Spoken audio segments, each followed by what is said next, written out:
સાતમ special રેસિપીમાં આજે આપણે જુવારની બે વાનગી બનાવીશું।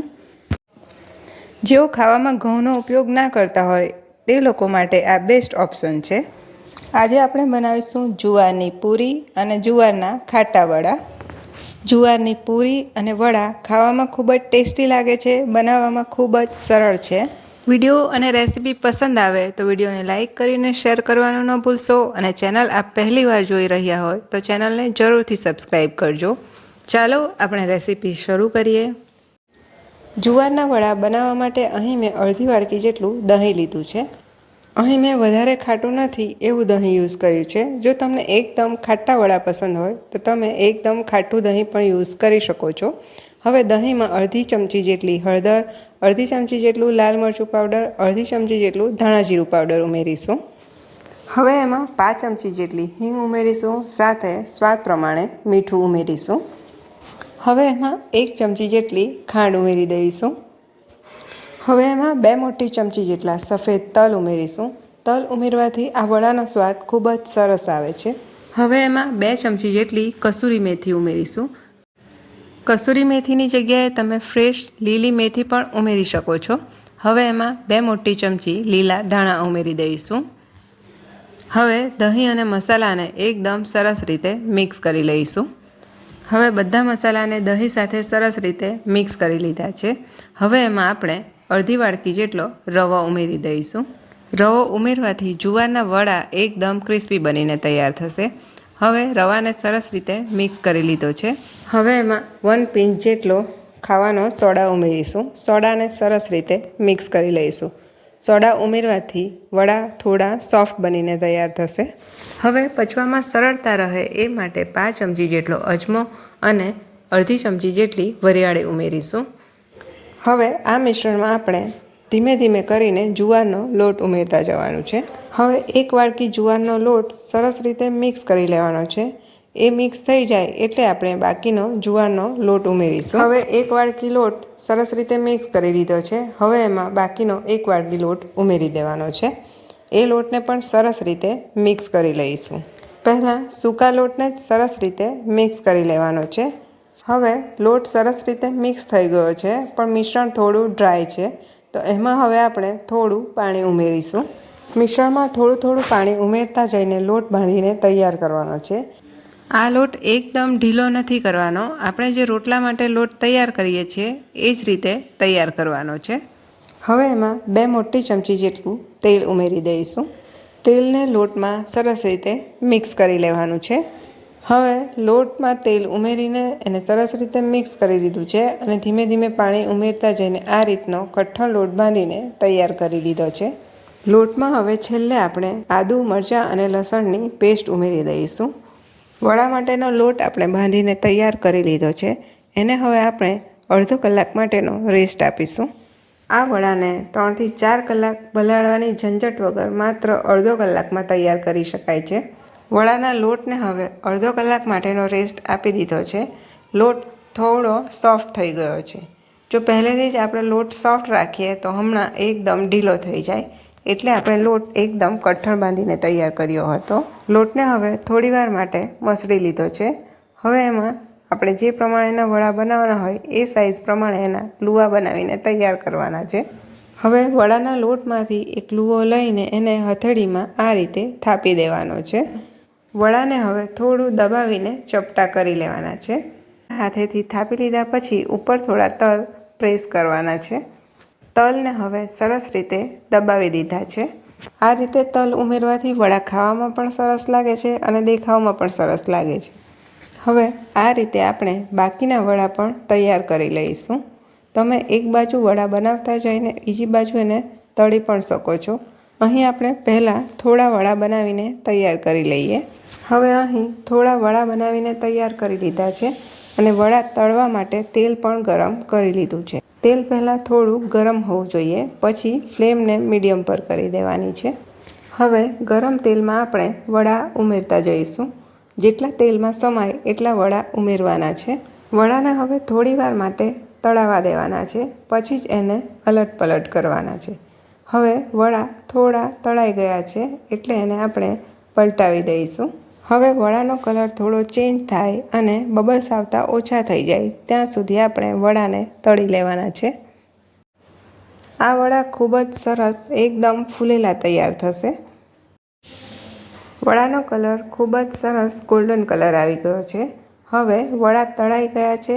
વડાને આપણે તેલમાંથી કાઢી લઈશું. જેમને ઘઉંના લોટના વડા ન ફાવતા હોય એ લોકો આ રીતે જુવારના વડા ટ્રાય કરી શકે છે. આ વડા પણ ખાવામાં ખૂબ જ ટેસ્ટી લાગે છે. તો એકવાર આ રીતે તમે પણ જુવારના વડા જરૂરથી ટ્રાય કરો. આ રીતે આપણે બાકીના વડા પણ તૈયાર કરી લઈશું. વડા હવે તળાઈ ગયા છે. એને હવે આપણે કાઢી લઈશું. આ રીતે વડા બનાવીને તમે 3 થી 4 દિવસ એની મજા માણી શકો છો. જ્યારે તમે ટ્રાવેલિંગ કરતા હોય ત્યારે તમે આ રીતે વડા બનાવીને સાથે લઈ જઈ શકો છો. જુવારના વડા બનાવીને તૈયાર કરી લીધા છે. બધા જ વડા એકદમ સરસ ફૂલેલા તૈયાર થયા છે. આ વડા દેખાવમાં પણ ખૂબ જ સરસ બન્યા છે અને ખાવામાં તો ખૂબ જ ટેસ્ટી લાગે છે. તમે પણ એકવાર આ રીતે જુવારના વડા બનાવીને જરૂરથી ટ્રાય કરો. તમને પણ પસંદ આવશે. હવે સાતમ માટે આપણે જુવારના લોટમાંથી બનતી બીજી વાનગી જોઈશું. આજે આપણે જુવારની પૂરી બનાવીને તૈયાર કરીશું. એ પણ ખૂબ જ ટેસ્ટી લાગે છે. આજે આપણે બનાવીશું જુવારની મસાલા પૂરી. શું તમે જુવારની પૂરી કોઈ વાર ટ્રાય કરી છે? નહીં ટ્રાય કરી હોય તો એકવાર આ રીતે બનાવીને જરૂરથી ટ્રાય કરો. આજે આપણે ખૂબ જ બેઝિક મસાલાનો ઉપયોગ કરીને આ મસાલા પૂરી તૈયાર કરીશું. આ જુવાર પૂરી ખાવામાં ખૂબ જ ટેસ્ટી લાગે છે અને બનાવવામાં ખૂબ જ સરળ છે. તો ચાલો રેસીપી શરૂ કરીએ. જુવાર પૂરી બનાવવા માટે અહીં મેં 2 વાડકી જેટલો જુવારનો લોટ લીધો છે. સાથે અડધી વાડકી જેટલો રવો લીધો છે. હવે એમાં આપણે સ્વાદ પ્રમાણે મીઠું ઉમેરીશું. હવે જુવારની પૂરીને ટેસ્ટી બનાવવા માટે એમાં 2 ચમચી જેટલી કસૂરી મેથી, અડધી ચમચી જેટલો અજમો ઉમેરીશું. સાથે અડધી ચમચી જેટલી હળદર, અડધી ચમચી જેટલું લાલ મરચું પાવડર અને અડધી ચમચી જેટલું ધાણા જીરું પાવડર ઉમેરીશું. હવે બધા મસાલાને લોટ સાથે સરસ રીતે મિક્સ કરી લઈશું. હવે એમાં મોણ માટે આપણે 2 થી 3 ચમચી જેટલું તેલ ઉમેરીશું. તેલની જગ્યાએ તમે ઘી પણ ઉમેરી શકો છો. હવે તેલને લોટમાં સરસ રીતે મિક્સ કરી લઈશું. તેલને હવે લોટમાં સરસ રીતે મિક્સ કરી લીધા પછી એમાં ધીમે ધીમે પાણી ઉમેરતા જઈને આપણે જે રોટલા માટેનો લોટ તૈયાર કરીએ છીએ એ રીતે લોટ તૈયાર કરી લેવાનો છે. પૂરી માટેનો લોટ ના તો એકદમ કઠણ ના તો એકદમ ઢીલો બાંધવાનો છે. મીડિયમ બાંધવાનો છે. જુવારના લોટમાં ગ્લુટન હોતું નથી એટલે એમાં ચીકાશ આવતી નથી.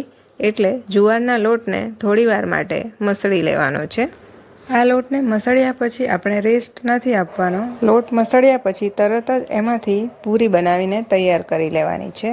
જુવારના લોટને રેસ્ટ આપવાથી જુવારનો લોટ ઢીલો થઈ જાય છે અને એની પૂરી પછી સારી નથી બનતી. હવે જુવારના લોટને થોડીવાર મસળવાથી થોડો સ્મૂથ થઈ ગયો છે. હવે 2 ભાગમાંથી 1 ભાગ લઈને એને આ રીતે હાથેથી થોડો થાપી લેવાનો છે. હવે પાટલી ઉપર એક પ્લાસ્ટિક શીટ રાખીને આપણે જે લુઓ તૈયાર કર્યો છે એમાંથી રોટલી વણીને તૈયાર કરી લેવાની છે. જુવારના લોટમાં ચીકાશ નથી હોતી એટલે એની કિનારી થોડી ફાટે છે, પણ એને હાથ વડે થોડી ગોળ કરી લેવાની છે.